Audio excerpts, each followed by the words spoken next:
Hey folks, Dust Moret here, and I am going to be continuing my Behind the Play series. I don't know if that title's like copyrighted or someone else has it, and so I'm about to get sued or something like that. So maybe the name of this series will change, but as some of you may know, I did do a pilot episode of this series where I talked a little bit about the evolving nature of how the A-bomb site is executed on the map Mirage. And that is still a pretty cool video. I hope that you'll go check it out and kind of see how I discuss things. I use a lot of map overviews and drawings and things like that. And I'm still not quite sure what type of, graphic or video elements I want to throw into this series. I've gotten some feedback, though, from the first one.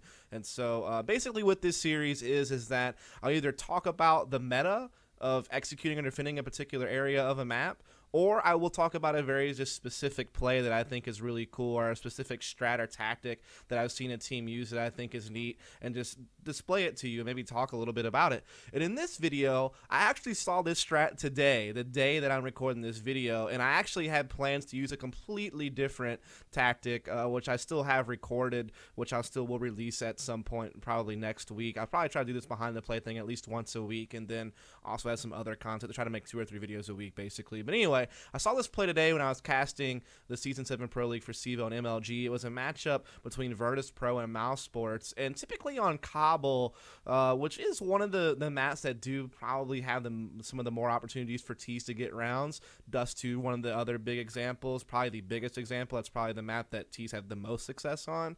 But I think Cash and Cobble have been probably the other 2 maps where terrorists get a lot of rounds, and Mirage does have that element as well, kind of depending on the team and what their preferences are and what their strong suits are. But anyway, I'm going to just show you a video really quick of this strat, kind of from a third-person perspective. I won't show you all the smokes. I will provide you a link to the demo if you want to learn how to throw all the smokes for this strat, but I didn't want to take it smoke by smoke. But I'm going to go ahead and show it to you, and then we'll talk a little bit about it and see how it could be effective, how it could be used. And honestly, I think this is the first time this tactic's ever been run. I've never seen it used in any other setting. Granted, I don't get to watch a lot of European online play for in general, so maybe it has been used elsewhere.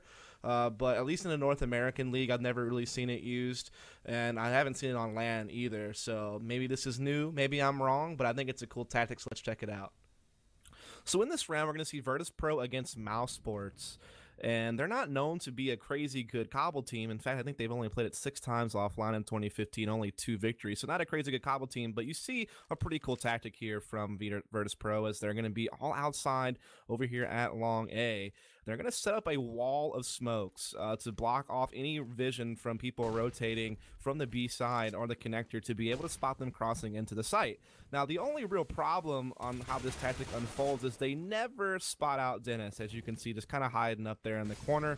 We'll see this from a third-person perspective in a second. And he's basically able to shut this down from working. Due to that kill, he gets a kill and he slows down the execute, which allows so much more time for Gabi and Nico to get into position to rotate and hold off the site take. So basically, I think this is a really cool tactic. We'll see it from a third-person perspective here in a second. That could have worked. So now we're going to see this from a third-person perspective so we can actually see where all the smokes land and what it actually accomplishes. So as you can see, they land over here by the front of the truck and beside it, so it cuts off so much of the ability to retake. But look at Dennis, just boosted up here on the fence. They never actually spot him out, and so he's able to, like I said, get a kill, slow things down, allow for his team more time to rotate here to defend against the take. But still a pretty cool wall off. It will actually take a look at it here in the server in just a second, so we can kind of take a look at how this could be practical and how it actually could be a pretty powerful take on the A site. So I'm just going to lay down the smokes here so we can actually kind of form this wall really quick, so we can actually see the perspective that a CT would have if he were in fact rotating from the connector from balcony, or if you were just playing actually inside the site by the truck, or maybe even towards the mid slope. So as you can see, this wall pretty much blocks off everything. If you're playing anywhere near mid slope or rotating or the balcony or just wherever, unless you're actually inside the site or up close on Long A, you have no vision, and you can just see the potential that this type of wall off could have in this particular tactic. So yeah, just to kind of conclude, I see a lot of potential for a wall off like this actually working on the A bomb site. Yes, in the case of this Virtus Pro versus Mousesports, game, and in that particular round it definitely didn't work. I think Dennis was a key part of that, just VP not being mindful, not checking everything, and Dennis was able to get a kill, as I said, and really allow his people to rotate into the site and be able to defend against that take. But just imagine if they would have killed Dennis. Then they block off everyone else, they funnel people into attacking the site, and they can keep their focus on just that one spot as they come into the site. You combine that wall with some good flashes, and this could be a really powerful take on the A-bomb site on a map that it traditionally trends more towards heavy B hits. So this could be like a really cool A tactic that you might be able to bring out. And I think this is something that's relatively new. In fact, it may be brand new. I don't think I've ever seen someone run this type of tactic before on the A side of Cobble.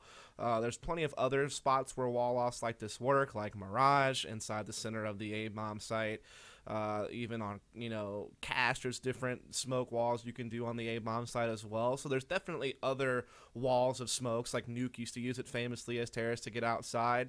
So this isn't the first time we've seen a smoke wall off, but it's cool to see it used on the A-bomb side of Cobble. And so we're just kind of seeing maybe some new meta develop maybe on the A side of the map on some different smokes that you can throw on that side, some different flashes and things like that. So I think this is definitely a tactic that has lots of potential. If it just if VP would have just cleared out Dennis, I think this round's a victory for them, and I think that this can definitely be something we see used more in the future, maybe some different tweaks to it, but you can definitely see the power that it has to really just isolate your focus on killing anyone up close on you long A, or people playing inside the site or rotating into the site, while blocking off so much vision from anyone playing by mid slope or coming up the mid slope that maybe they were playing up close on mid room, people rotating from the B-bomb site through either balcony or the double doors. I mean, it has so much potential. I feel like it's a really cool play, and that's kind of my second take at trying to do this behind the play series, as I focus on just one specific strat in this one. Like I said, in future videos I may talk about just trends and meta of attacking a particular area of a map or defending it. I think next video, the episode 3 of Behind the Play, I'll talk a little bit about adding a third route to your Dust 2 A executions. I already have some of the clips set up to do that, so be on the lookout for that in the future. But I hope this was cool, hope this was enjoyable, and if you enjoyed it, please do follow and subscribe. Give me your feedback so I can improve future stuff, and thanks a whole lot for tuning in.